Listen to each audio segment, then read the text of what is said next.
Video number 11. Things to check before broadcasting. Now that we have everything set up to start searching for participants and advertising our webinar for people to catch on different venues, we can begin tuning the last details and checking the software features available during broadcast. Let's edit the last option on the Manage Webinar page. By scrolling down to the bottom of the page, you'll see the Engage Your Attendees section.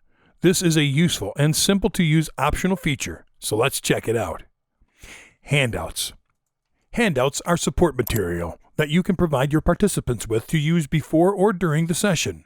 These materials can be uploaded in audio, video, and file type formats as long as they are less than 110 meg.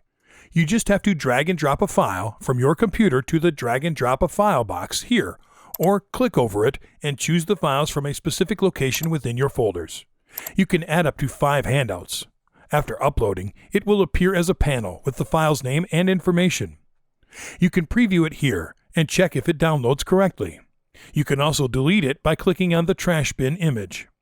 After you're done uploading your handouts, go to the Manage Webinar link above. When the main screen loads, scroll down to the Polls and Surveys. Polls and Surveys. You can create a new poll by going to the Edit button. You could choose between multiple choice questions with one answer or multiple answers. Check examples to give yourself an idea on how to conduct your poll.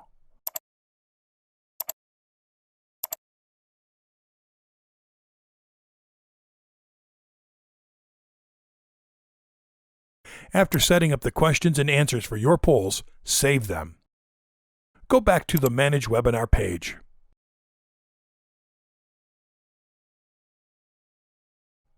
Inside the Surveys control panel, you can edit the survey title, the question, and the answers. You can choose between various survey types, multiple choices with one answer, multiple choices with multiple answers, rate a scale from 1 to 5, and surveys with short answers. Again, you can see examples of surveys to give yourself ideas before setting up your surveys.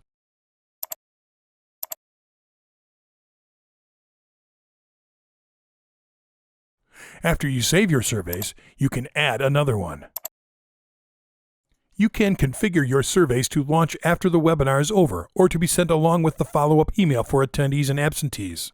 Check the boxes depending on when you want them to launch. For both polls and surveys, you have the option to preview them with the Preview button located beside the Save button. After previewing them and making sure that all the information in them is correct, save them. Start earlier. Now we are ready to practice before our webinar goes live. Go to the Start button on the top right corner of the Manage Webinar main page and wait for the GoToWebinar installer to be automatically downloaded. If the download fails, click on the Download File Manually link. Once you've done this, click on the GoToWebinar launcher and wait for the online launcher to download GoToWebinar and install it on your computer.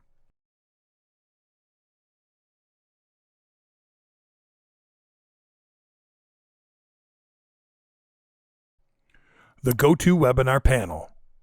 Now that the software is downloaded and connected to your computer, let's do an early test of the necessary elements before your webinar goes live. Preferences. First, we need to go to the panel Preferences. Go to the Files tab and press on Preferences. Here we are going to check and familiarize ourselves with our panel's functions. It is important to learn how to use all of these functions because all webinars are different and you may want to use different settings for each one.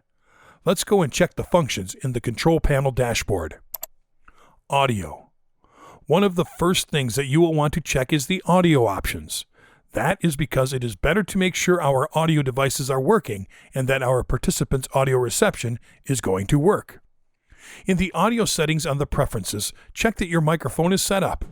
If the green bar is registering sound when you talk to it, your mic is okay. If the green bar is not moving, you'll have to make sure the right mic is set up and try again. Now, on the GoToWebinar control panel, on the top left corner by the side, you'll see where you can mute or unmute your mic. This is useful when you have guest speakers and you have background noise. By muting your mic, only your guest's voice is going to be heard. The Show My button and Webcams. On the screen sharing panel, you have a camera button where you can check what is being shown on camera at the present moment. By going to the Show My button, you can see the active elements on your desktop, like documents and web pages, so you can share them on screen. On this panel, you can also see the options to give keyboard and mouse control to other presenters. This is going to be useful if a co-organizer needs to take control of the webinar or for a demonstration.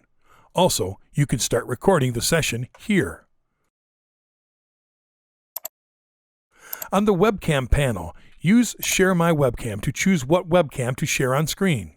It can be the webcam used by the person doing the talking or all of the presenters' webcams. You can change the presenter by pressing on the Change Presenter button in the screen sharing panel when you need to change the person doing the talking and show their webcam. Check the Audience View panel to view what your audience will be seeing at the moment. Do this check with every screen and webcam change you make. Polls and questions. Here you can manage and send polls associated with this webinar. Below is a question panel that will open as a new window when you expand it. You can type a question and choose to send it privately to a participant or to send it to all participants. Handouts. Here will be the handouts added by you when you were setting up your webinar. You can add handouts during a session by clicking on Choose a File and looking it up in a specific folder on your computer.